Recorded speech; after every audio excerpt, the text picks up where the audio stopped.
I'm so excited to introduce you to one of my clients and dear friends, Wendy. She is a fellow divine feminine nerd. That's a good way to put it. I like that. Isn't that good? Isn't that a good I like descriptor that. of us, the kind of people? Absolutely. I love it. Yeah. So, and Wendy has also been a client of mine, and one of Wendy's main outcomes right now that she is grounding into is to be in her radiant queen. Did I say that right? Is that the way you Yeah. have it phrased? Yeah. Yeah. Yeah. And so I thought, how better to do that than to come on and share here in this space with other women who are passionate about intimacy, how she has overcome some of her trials and struggles and blossomed more fully into possibilities in her life. So thank you, Wendy, for agreeing to come on and share with us. Thank you for the opportunity. I just adore you and everything that you're doing and what you've stepped into, and it's an honor to be here for sure. Awesome.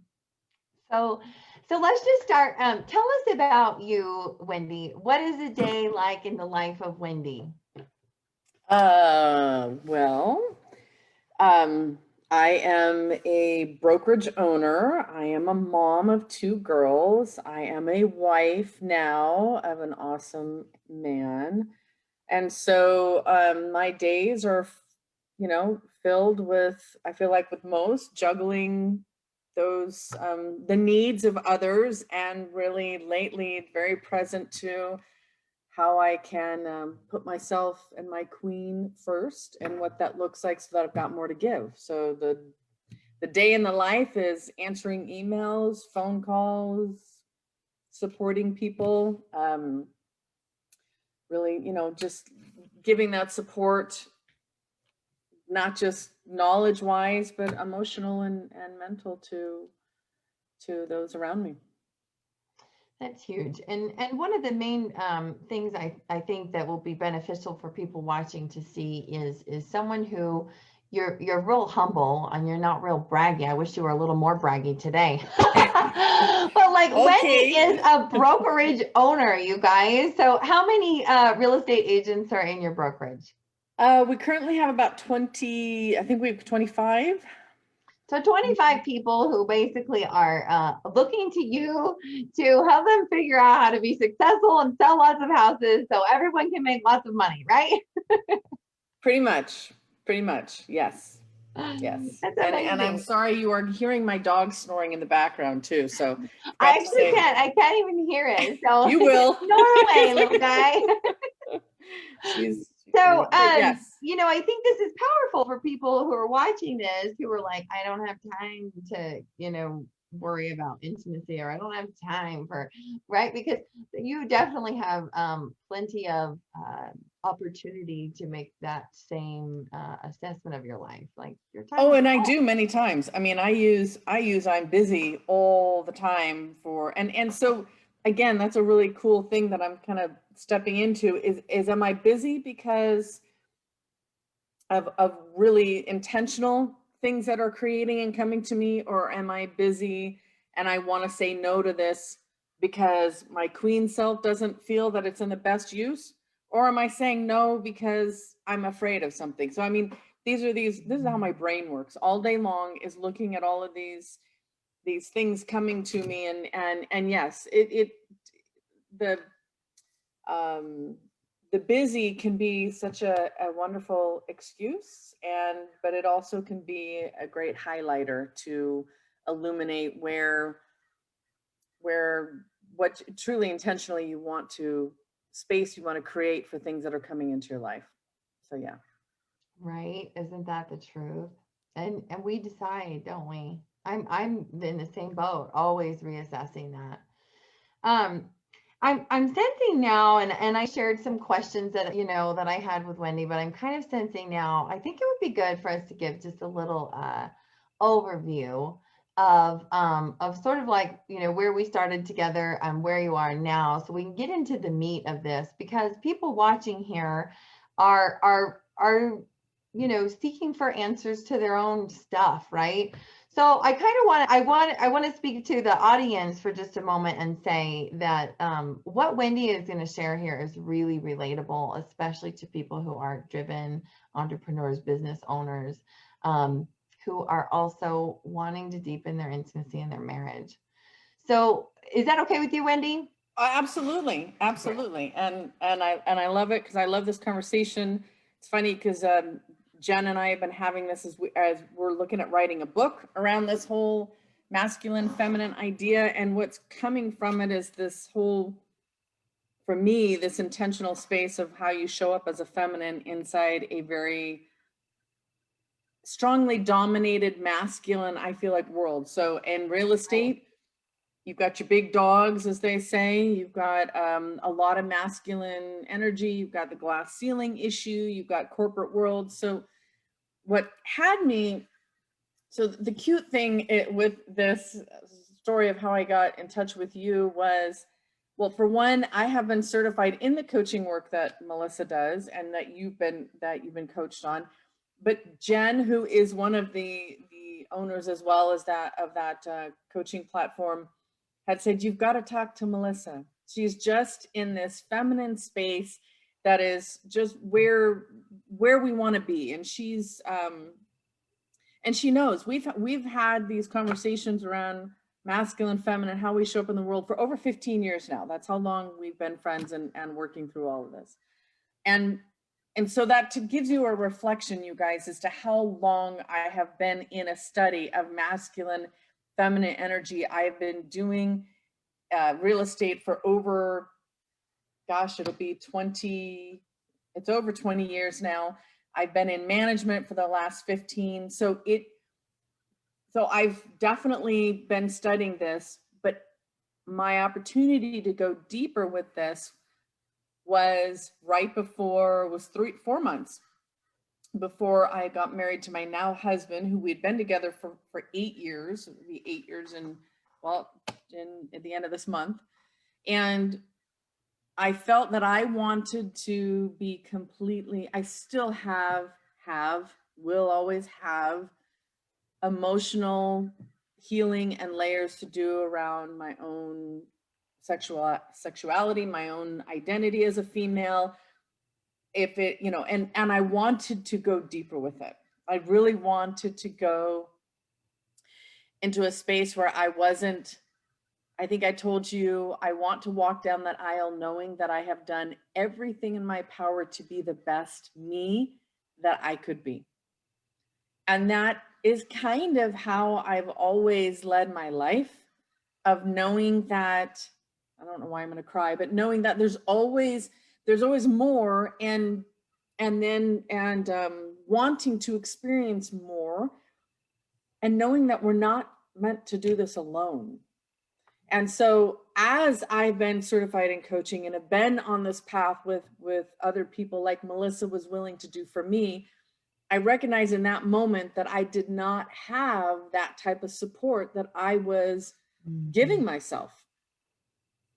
I had been doing that for so many people. This was my opportunity to be sacredly selfish, as I like to say, and to open up, to trust Melissa to hold this container of space for me to grow in this way.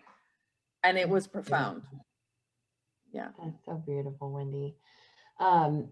Before, so we worked together before leading up to her wedding, big, beautiful wedding in Costa Rica, right? Costa Rica? Puerto Vallarta. Puerto Vallarta. And then we continued to work together after, and we continue to work together now. So Wendy, if you could share just from that space of vulnerability, what do you think was still not showing up for you as your fullest self as you were leading up to the wedding? Like what were the problems? If we could just get real, what were the problems still showing up in your relationship that you were like, I want these things to be, radiant, not crunchy? So to be just black and the only way I know to show it. So there was a couple of different things. One is a codependent space that I think behaviorally, Kurt and I can still do, and fall into at times. It's those crunchy spaces where you want them to change so that you can feel better, where you want them to do something so that you feel safe. And even though I know, and like I said, I have worked hard for years. I was single for 15 years before all of this. Knowing that it's my responsibility to feel safe, it's my duty, that these little things creep up. And to say that you can't heal them by yourself isn't, I don't know if I do feel that to have someone holding a container with you outside of yourself, you're too close in the trees. And I had been asking for that. I had been calling that in. I had been saying, I want a group of women. I want a group, some space where I can feel that I can rest and be led, because I would step into that too often with my relationship with Kurt, where I was leading, being masculine. Right. Yeah. So codependency stuff, wanting them to change in certain ways, and then sometimes stepping into the masculine role, or like trying to lead out in everything in the relationship. And so crunching and fix. Yeah. Good. And have a hard time just relaxing and being able to be genuinely me. I think was yeah. And so the intimacy part was a lot of, many years of confusion and that I knew was still not complete, even though Kurt and I've been together for 8 years. So that part has been that was also a huge part, is the intimacy. You're talking about sex, right? I'm talking about sex. Okay, great. Thank you for doing that. Isn't that funny? Leave it up to me, and it does be like, this is what we're talking about. We're still uncomfortable with that whole thing, but yes, I'm talking about sex. Yep. Right. Yep. And it's all interwoven, right? It's all a part and piece of it. It really is. So you worked on this, and tell us about your wedding day, just because we all want to hear it, right? Put in the comments if you want to hear about the wedding day, because wow, like, talk about, building up something, and just tell us what that meant to you, and about how that was, just briefly. Okay, briefly. So, I mean, to trying to do a wedding in COVID times was challenging in itself. And I think a couple of highlights are, we had to at several times say, look, if not one person shows up to this wedding, it's about you and I, love, and we're going to stand at that altar and continue to really get clear and have that promise. And so that was one thing. The COVID gave us the opportunity to get super clear on what we wanted to create, the intention that we wanted to create in that experience. The experience itself had been a culmination of dreams and visions that I had had for 6 years about this event.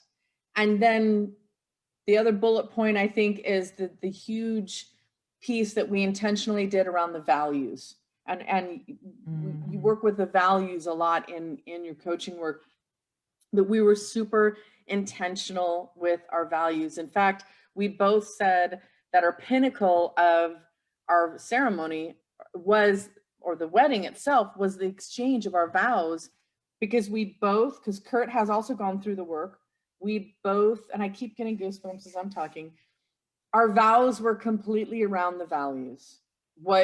What we get to experience with one another, what we get to, and then we had the whole guests come through and put their values in our sand ceremony and what they would wish for our life. And so it was so, wow. It created this opportunity of connection that I really wanted, and it allowed each person to experience their own value for themselves and for us. So I mean, that's hard to kind of. That's so cool. You just talking about that is beautiful. I'm like, oh, I want to like renew my vows, just because you were saying all that stuff. I'm like, yeah. But I think that so what we're hearing is there was this full permission to create this beautiful, intentional wedding rite and space. And what I kind of wanted to bring in, you guys, as you're watching this, is I think what's really relatable about this is kind of what happened after the wedding to Wendy's energy, because I think it's pretty socially, culturally acceptable to let yourself have full out dreams and go big or go home when it comes to your wedding. I mean, how many times as brides we hear, this is your wedding, you get to do what you want. Right, right. But where else do we hear that? Exactly. That, and I'm so glad you're bringing that. Yeah, tell us about what happened after to that permission that you had. I stopped giving myself that permission.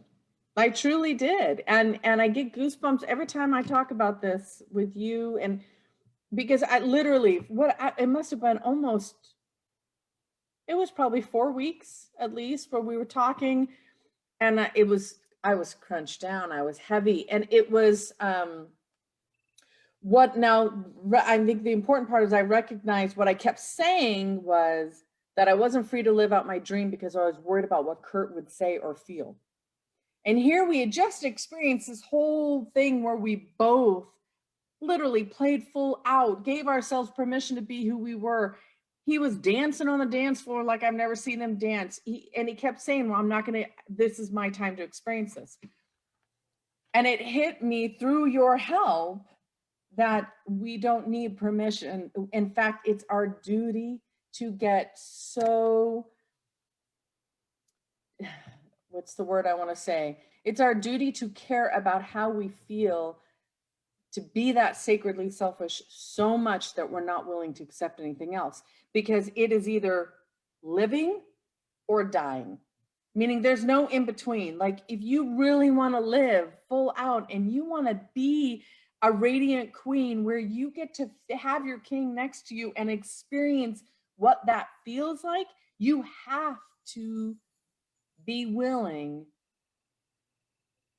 to work and let go of all of those things. And again, I would not have had that without Melissa's support in those weeks. And even now, I mean, and I was honestly worried about our group coaching and whether I would really receive, because I tend to, do my thing and take over and hide in groups and the whole thing. And it's just been the most beautiful opportunity to, in that hour, sit there and tap into these things that I would not.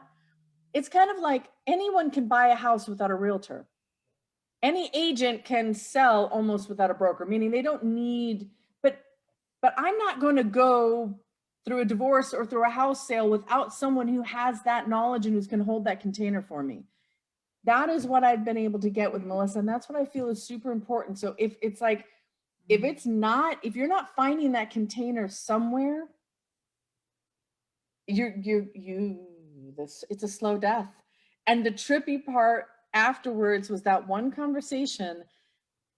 I sat there and I looked back on that video again, and I sat there and said, like, how it's like the slow creep of death. You guys have all heard of the frog in boiling water. It will stay, it won't jump out.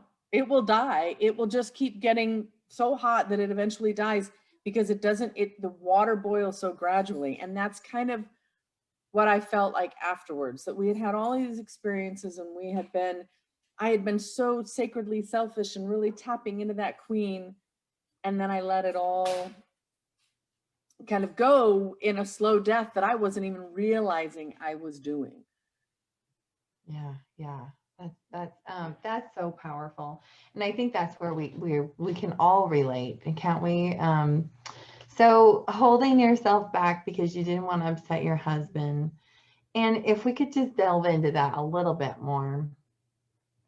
As you have now made this conviction and committed to pursuing your dreams, being in that sacredly selfish space all the time, what would you say is the number one fear or obstacle that sometimes takes the driver's seat or wants to take the driver's seat for you?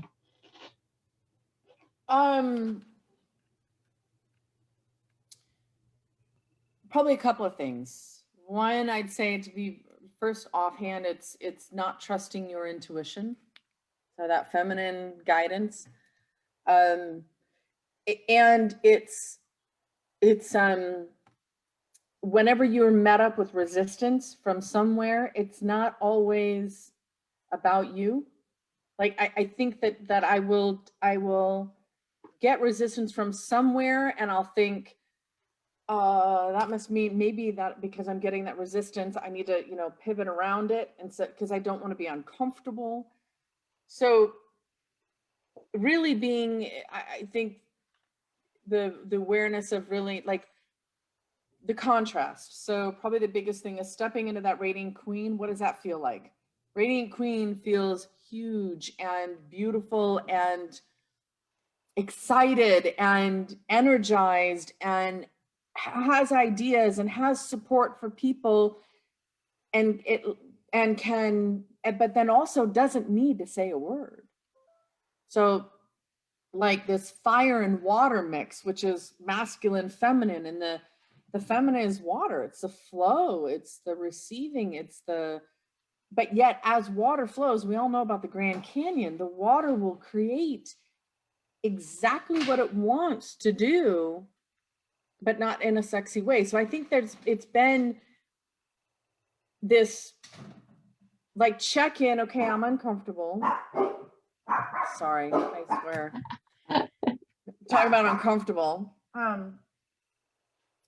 It's the checking in when I'm uncomfortable, and then kind of anchoring back to that radiance, queen self. And then what would the queen do? So like tapping back into that energy so that I can stay in alignment with I love that, you guys. If you're watching this right now and you want to take one takeaway from this, she just gave the best little tool. It's what would the queen do in any situation? That's the question. I love that. I love that so much. Well, that's the anchor for me in the moment. It changes, and it doesn't, again, it's sometimes in the work it's been, what value am I missing? Right. So for me right now, the anchor is the queen, because that like Melissa said, that's my commitment. That may change in 3 weeks, 2 months, 2 days, but right now that's my commitment. So everything is kind of bumps up against that container.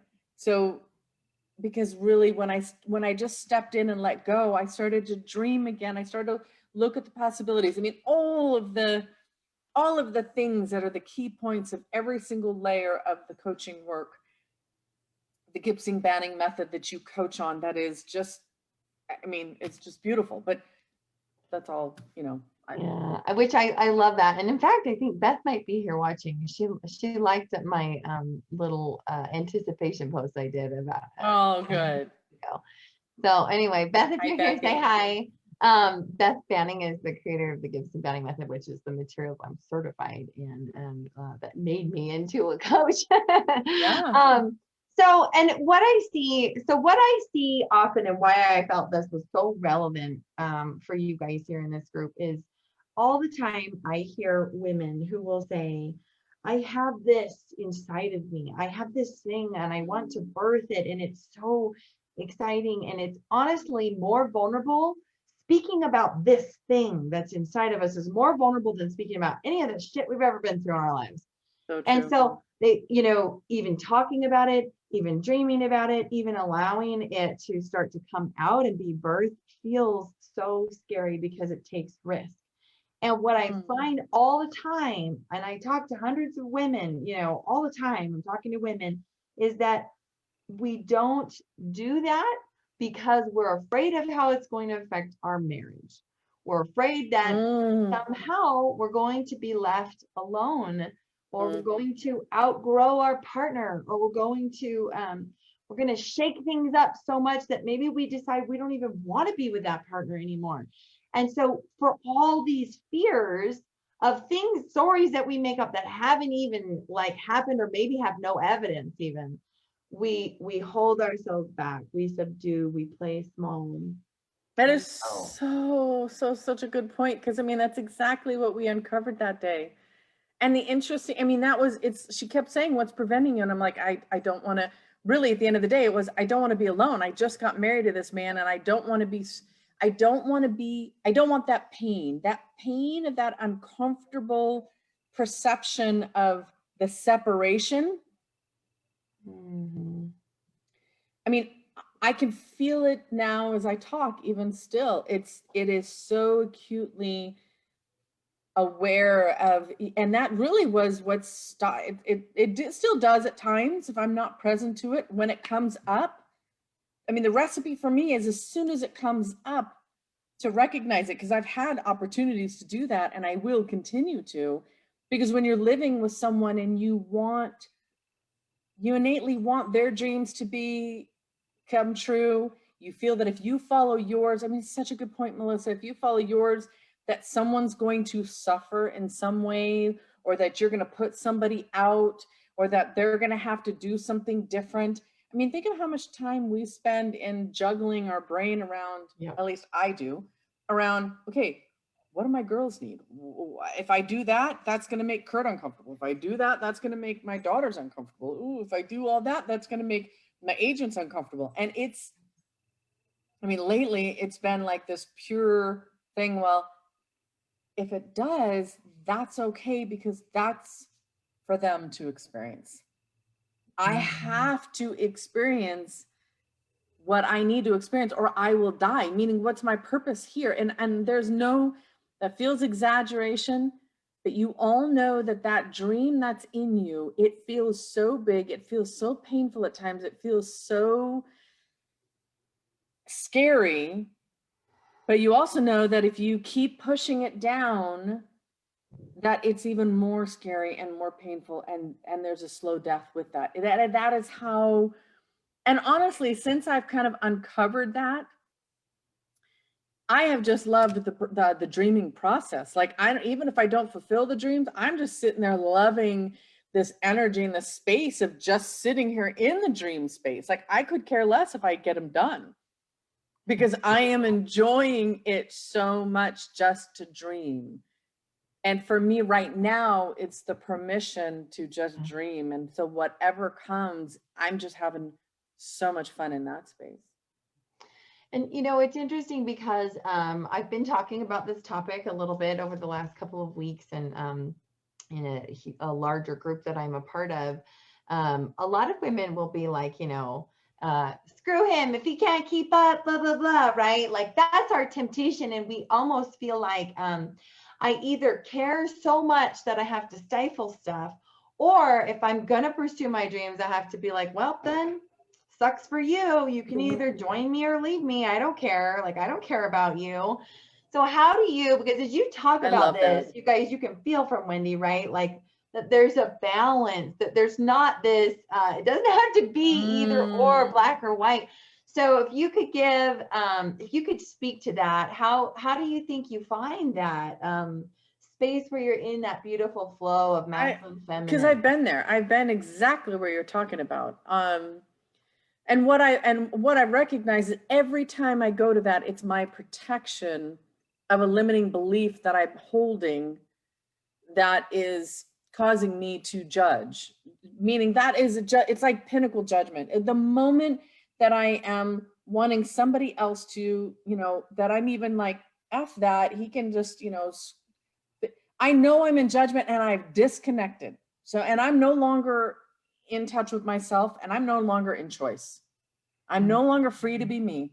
So there is that recognition that the minute I get angry and what I would call toxic masculine, because we all have both all the time, that I've lost myself. I've lost my freedom to be me. So it's interesting. The other day, there's a good example. I went, hopefully this helps an example. I went shopping to go look for this, a cart to have drinks, an ice chest cart, because we had a memorial in our house on Monday. And I said, Kurt, he goes, what are you doing? And I said, I'm going to look for this ice chest. And he's like, well, I need some help with this. And I said, okay, I'll do that as soon as I get back. And he goes, but why are you getting an ice chest? Just like that. And I'm like, because I'm getting an ice chest, because I need, well, why, how much are you going to spend on it? What are you going to do on it? And I hung up the phone with him and I'm like, I called him back and I'm like, who are you to tell me what I can and cannot buy and what I need to do? And I've got a vision for the backyard and blah. And he goes, whoa, I wasn't saying you couldn't. And at one point he said, and this is because of the work that we've done and the communication I've had, at one point he said, I want you to be your radiant queen, experiencing all of your dreams and the visions. I just want to know the process because I'm a process-oriented man and it would provide for me. And I'm like, oh, who is this human being on the other side? But I had to first, I mean, he watched this video exchange that Melissa and I had where I uncovered my dream, where I uncovered the pain, where I was vulnerable about this crunch down of thinking that I couldn't be me. And I have to every day do the work to remind myself that this is what a queen would do. This is what, and the minute, so again, it wasn't, I'm blessed that he took the opportunity to communicate back to me that I am a radiant queen and step in that and ask for what he needed. I'm lucky. That doesn't always happen. Right, but honestly, that the first step was under what? Reminded you of yourself. Exactly. And that really is the answer. That is the anecdote. That's the, okay, I'm uncomfortable now. I went into a judgment space. I'm no longer making free choices. I got to get clear on what I was triggered to, what belief I was experiencing that wasn't serving me, so that I can then create a better choice and a better pattern of behavior and all that good stuff. So, and that's a lot of, coaching kind of lingo. These are the kinds of things you learn in coaching. But really, if we could summarize that, it's just connecting back to me. So I know that if I'm saying screw you about anybody, I'm not connected to myself. That's all. That's all exactly it. So no matter how far you get in that attitude, you will not feel your radiant queen. You will not be able to fully enjoy that experience because you're not in your truth. Right. So I just love this. Thank you so much, Wendy, for being willing to share all this. I just want to ask if there's any last thing, if you were thinking about, even if you were going to say something to yourself, that self that needed to know that she had permission to dream, who felt crunched down and like, I can't, I don't want to ruin my relationships. If you were to say something to her, what would you say? That I owe it to her to do everything in my power to get underneath that discomfort, to get underneath that pain, and to not sit in it. And to ask, for me, the answer is asking for help. Because we can journal, and those are amazing tools, and we can go to God and we can get on our knees. And yes, that is really at the end of the day, the ultimate. But when you are stuck and when you've got your blinders on, it's, for me, it's always been a reach out for support. Really. And you may bumble through asking for what you need and not even recognizing, like, I swear I sat there, it's so palpable sitting there in that conversation with you, I don't know, a month and a half ago, just like blown away at the blinders that I had layered on myself, even after all of the work and self-expression and discovery that I've done. So I don't know if I answered the question, but it's just know that you don't have to experience mediocrity. You don't have to experience a slow death. That having what you want is possible. And anytime you're uncomfortable, giving yourself permission to stop and have what you want in a sacred way. Yeah. That's beautiful. Stop and figure out what it is that you want, and you can have it. I love that. That's great. Well, thank you again so much, Wendy. Thank you. As you guys can see, Wendy has done a lot of personal development in her life, right? And she's already like hit a lot of milestones in her life. She mentioned being a single mom for 15 years, to coming to this place where she has the relationship of her dreams, and she has, a brokerage. She has, she's calling in abundance and flow into her life, and this high level of femininity and pursuing her dreams, and yet she is like, I'm gonna hire a coach. Like, I could benefit from being in that space and in that container. And she and I have spoken before from this space of like, sometimes when we've done this kind of self-development, and I've even fallen into this myself of going like, can this person even benefit me? Like, could I actually get something? So I know Wendy even was like, I did. can I get something from Melissa? Like, she has more years than me, more wisdom than me, more experience, right? But, and yet there's something really powerful about investing in yourself, stepping into a container, and especially a container where the emphasis is you finding those answers within yourself and being brought back to your truth. Because ultimately, that's what we're here for, is to link arms together and come back to our truth. Right. And it's the pressure is, I mean, we've talked about this.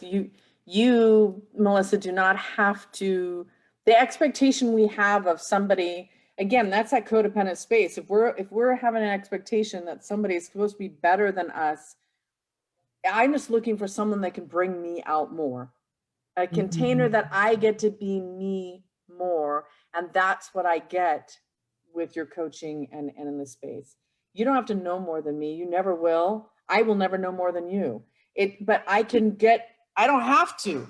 I don't have to know more than my clients. I just need to know more about real estate in that moment to support them. I mean, and then recognize that my inner guidance will tell me exactly what I need. So that was also me following those inner guidance urgings and not you didn't have to be anything other than hold this container that you do beautifully well. And I appreciate it so much. I'm receiving that. Thank you, Wendy. Let's see here. I want to just touch in real quick on these comments and then we'll wrap up. This is fun. Haben said, I think you have the man you have because of the work you've done. I'm finding that my fear that my husband won't be the man I need and want after I've transformed is not true. As I've let go of that fear, my husband has been doing his own version of the work. I've watched him grow right before my eyes. Isn't that brilliant? It is. Yeah. Love that. Because we think, again, that's that attachment to like, if they're okay, I'm going to be okay. Instead of knowing that you get to be okay, even, it's almost like you got to put yourself in a beautiful bubble. It really is. Sorry. Hold on. I'm trying to pull up comments. And so I brought up our conversation. Oh, no, I know. I don't know. That's technology. Okay, here we go. Okay, we've got a couple more here.